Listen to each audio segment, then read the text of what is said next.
I think we're almost ready to start recording. Yes? Yeah. Are you ready? I'm going to hit the button right now. Ready? Okay. Okay, here we go. Let me just go brush my teeth. Hang on a minute. Okay. Yeah. I just ate parsley. You want to see? Okay. All right. Welcome back. Oh, good morning, everyone. She's lying. Good afternoon. Lesson 100. Oh, geez, you blow it. Gosh. Okay. Yeah. I forgive you. Thank you. I remember my function. Slipped my mind. All right. But wait a minute. There's nobody else to forgive except myself. That's right. So stop using me that way. Okay. Lucky we're best friends. Lesson 100. My part. No. What did you say? My part? No, not my part. The lesson number 100. Well, don't you think that's worth some kind of celebration? Oh, yes. Woo! Pop the ball. Oh, Lord. What can we, have we got any balloons or something? Anything? I got nothing. You got flowers? No. Na, na, na, na, na, na, na, na, na. Okay, you guys. Our family has made it on their knees. We still have lesson 100. Yes. Thank you guys for hanging out. This is a big deal. Lesson 100. We're finally getting our act together, as you can tell. We're getting polished and professional. Are you joking? We're getting worse. We're doing better. You think so? We got advertising. I know how to run a Zoom room. We got this, yo. It's good. Are you ready? Oh, yeah. This is good because yesterday we were talking about how salvation is our only function. Yeah. And now my part, your part, is essential to God's plan for salvation. So it's not like if I should fulfill my part, it's essential. You are essential to God's plan for salvation. All right, read, Coreen. Okay, just as God's Son completes his Father, so your part in it completes your Father's plan.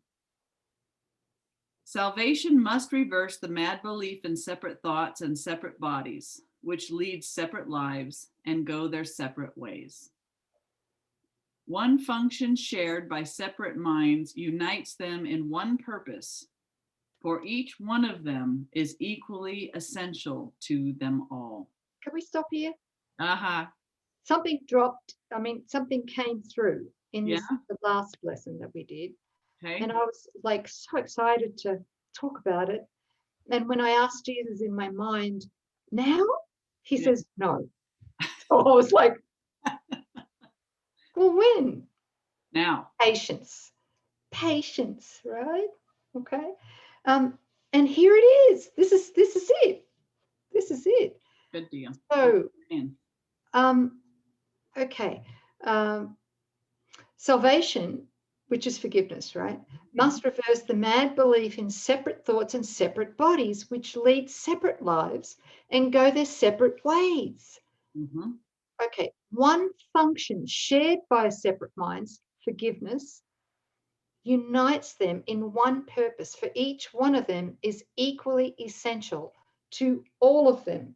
And I wish I had a diagram here, but I don't, right? Looking for but maybe you could help me with this, is that from the human standpoint, from the mythical me standpoint, we really do believe that there are individual minds, right? Well, look at relationships that go sour. Mm-hmm. Relationship conflict. The only way we could have relationship conflict is if we believe that our separate mind, individual mind, conflicts with somebody else's individual mind, right? And that somebody else's truth is different than our truth. Yes, differences, the belief in differences. Yeah? Mm-hmm. Okay. So there's no such thing as an individual mind. Just the mind of God. There's just the mind of God. Mhm. So if I clash with somebody's individual mind with their ego agendas Mhm. and manipulation, etc., then I must be seeing through my individual mind. The ego filter, right? That's the ego filter. Yes. Just different way of saying it. Yeah. No, So it's there are no individual minds, and there is no individual truth. We share truth with a capital T. Mhm. We share truth, which is God's law, really, isn't it? Yeah, it's creation as it is. Okay. So you're saying that as our function, which is forgiveness, which is salvation, right?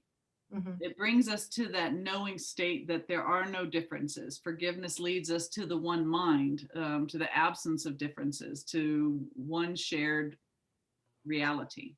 Yes. So if I am triggered by somebody else, Mhm. I couldn't be triggered unless I am looking Right. through the ego filter, Yes. right? Yeah. This So can't be said. only mythical me can be triggered. If I'm triggered, I'm in the false persona, a privatized persona.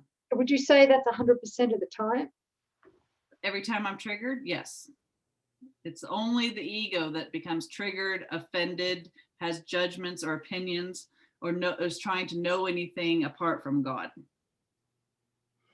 So the same would be said if I'm triggered by physical pain or illness or whatever it might be. That's Yeah, right. same thing. So Exactly. it's the ego that's perceiving it. Okay. So this brings home my one and only function. Mhm. Yes. If I'm triggered at all, Mhm. the answer to that is forgiveness. So it's Right. forgiving myself, right? Yes. But but so you could sit there and go, okay, I'm forgiving the illusion of sickness, but I love what you're pointing to. It's behind the sickness is the idea that you are a separate mythical me. So we forgive the idea of the separation. Like Jesus says, you guys have lots and lots of different problems, but are you willing to lump them all to see that the only problem that you have is the belief in separation? And that the remedy for that is forgiveness and recognizing God's answer to the request for separation was inconceivable, right? It has not occurred. So thanks, sis. That's great. Yes, only an ego can see a problem or experience a lack or sickness or even die, and that's not us. So just a refresher there. Thank you for bringing that up. There's only ever one problem. Yes, That means there's only one solution. that's it. So no matter what the form is, Yes. it's the belief that I'm separate Mhm. from my source and from my brothers and sisters. Yeah. That's what needs forgiveness. Thank you. Yeah, thank you, sis. That was great. God's will for you is perfect happiness. Oh, we forgot that, didn't we? What? I'm just kidding. I forgot all God's will for you is perfect happiness. Keep going. Sorry, I'll try not to interrupt. No. Why should you choose to go against his will? Yeah, why should you choose to go against his will when it's only for your perfect happiness? The part that he has saved for you to take in, working out his plan. I can't read. You're like me, sis. It's like no sense of emphasis. Okay, the part that he has saved for you to take in, working out his plan, is is given you that you might be restored to what he wills. This part is as essential to his plan as to your happiness. Your joy must be complete to make his plan be understood by those to whom he sends you. They will see their function in your shining face and hear God calling to them in your happy laugh. I've often thought about that. It's like to be the poster child for God, to be a demonstration, right? there must be joy and happiness. And of course, that's what people will look to. You can talk all day long, but if you're, grumpy, I love this, that his will for us is perfect happiness. And when we are one with his will, that's how we appear to others. And that's what they're attracted to. You are indeed essential to God's plan. Without your joy, his joy is incomplete. Without your smile, the world cannot be saved. While you are sad, the light which God himself appointed as the means to save the world is dim and lusterless, and no one laughs because all laughter can but echo yours. Oh, wow.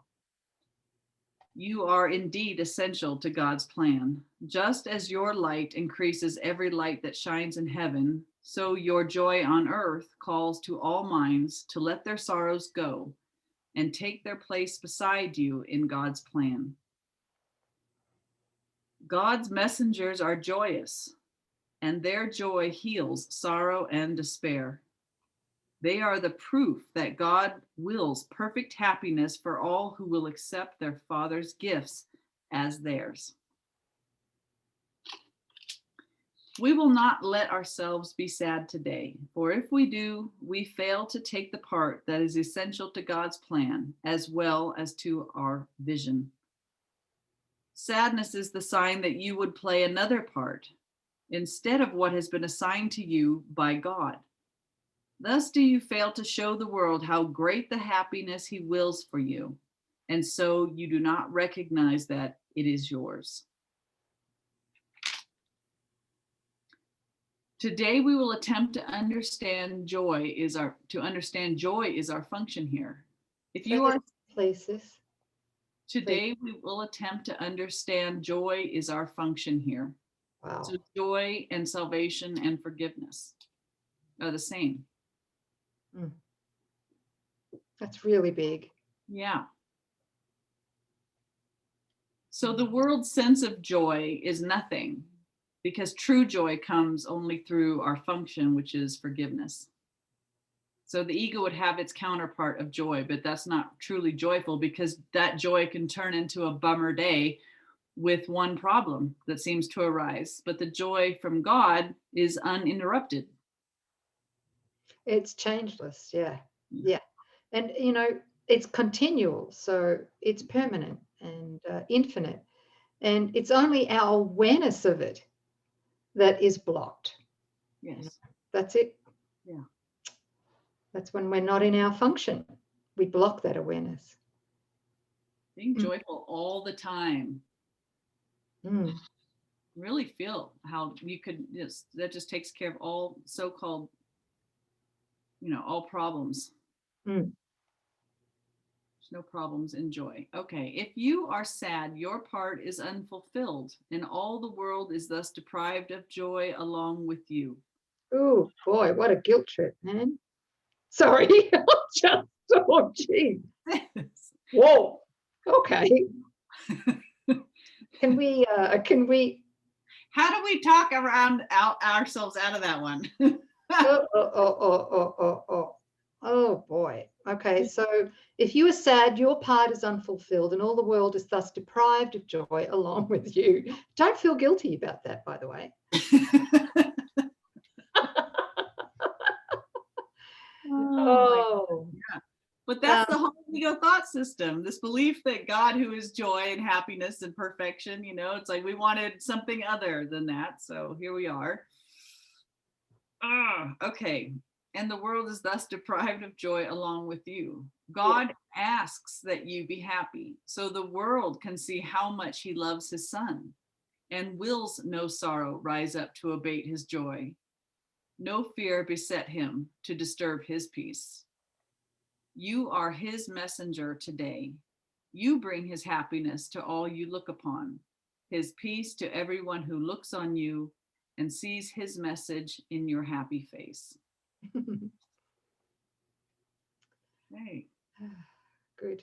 So does that mean we should muster up some happiness and slap a smile on our face? Or does it mean we get on about our function in forgiveness and that joy is a result of that? A really good question, all right? Because Yeah, otherwise a spiritual ego does do that. It says, okay, I've got to look a certain way. Yeah. And that is not what he's saying here.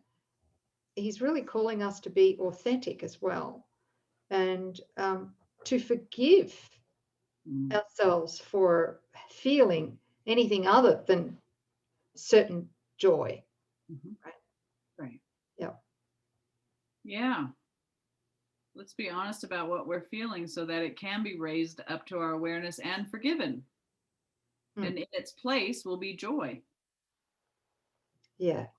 Yeah. And I think there's a deep peace in that too. That joy. Thank you. We will prepare ourselves for this today in our 5-minute practice periods by feeling happiness arise in us according to our Father's will and ours. Begin the exercises with the thought today's idea contains. Then realize your part is to be happy. Only this is asked of you or anyone who wants to take his place among God's messengers. Think what this means. You have indeed been wrong in your belief that sacrifice is asked. You but receive according to God's plan and never lose or sacrifice or die. Now, yeah, it was. I didn't know if I should keep going or not, but yeah. I don't know. Okay, we have touched on this in another lesson, but that whole idea that through the ego filter, we believe that love demands sacrifice, right? So we believe that God demands sacrifice. That's so heavily rooted in our belief system. It's a big one. It is, and we need to really see where we're doing that, because otherwise we'll always be afraid of God and we'll always be content being a seeker. It's not until we realize that God's love doesn't require sacrifice at all that everything that we care about will be repurposed by Holy Spirit. That's huge. Or die. Now let us try to find that joy which proves to us and all the world God's will for us. It is your function that you find it here and that you find it now. For this you came. Let this one be the day that you succeed. Look deep within you, undismayed by all the little thoughts and foolish goals you pass as you ascend to meet the Christ in you. He will be there, and you can reach him now. What could you rather look upon in place of him who waits that you may look on him? How does that say? Sorry, Susan, you lost me in that sentence. Can you help me here? I don't know. What could you rather look upon in place of him who waits that you may look on him? Oh, okay. What would you rather see instead of him? Holy Spirit, who's really waiting patiently for you to look upon him, right? Rather than all of the other crap that you've been looking at for all of these years. I need to yes, thank you. Yes. Sorry. What little thought has power to hold you back? Right. What foolish goal can keep you from success when he who calls to you is God himself? Oh, that's a biggie too. He will be there. You are essential to his plan. You are his messenger today. And you must find what he would have you give.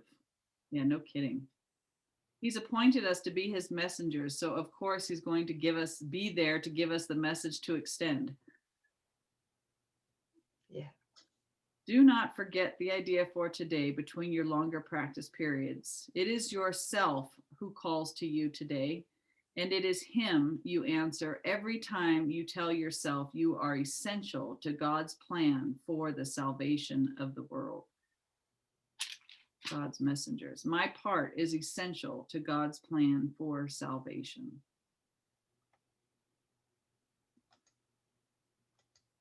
So no one else can fulfill your part in his plan for salvation.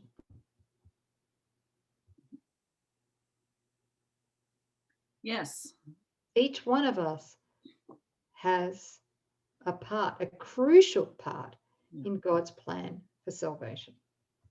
And you can see that, you know, there aren't any two teachers of God that are alike, and each one of us have these amazing gifts and qualities. I mean, we all have the kingdom of heaven within us, but emphasize with each individuated expression, we have gifts and talents, and those are to bring God's message to the sonship, whether that's through music or business or art or, you know, unpacking the course, or, you know, it's just infinite ways. All of our gifts and talents are there for a reason, but it's who are we placing it in service to glorify a one that doesn't exist, or to glorify God? Well said. Well said. Thank you. And I love that it's the light and the joy and the happiness and our smile that really is the attractor, because words are words, but people can feel you. And that's what calls to them. They will feel the authenticity. They'll see a light in you that they know that they want that. What is it that that person has? You can preach a sermon all day long, but it's your integrity, your authenticity. Do you believe what you're saying and you're sharing? And is there love in the message? That's what's going to convince somebody or awaken them. Yeah. Thanks, sis. Well, thank you. Thank you. Oh, thank you. We did it. 100. 100. 100. 100. Very good, you guys. Thanks for staying with us, guys. Thank you. Yeah, thanks for not. It's really big. Yeah, we're feeling supported by you. Thank you. Oh yeah. Loving the comments, loving the sharings, love to hear what's happening with you guys. So keep in touch with the comments, and of course all the free resources there that are available to you, including Nouk's blogs. Those are really powerful. Very good. Okay, we'll see you next time for 101. 101, that's one of my favorites. What is it? Well, God's will for me. No, I was going to say God's will for me is perfect happiness, but this one is I share God's will for happiness for me. Okay. Yeah, that's our will too. I like being happy. Yeah. Okay. Bye. Bye, guys. Mwah.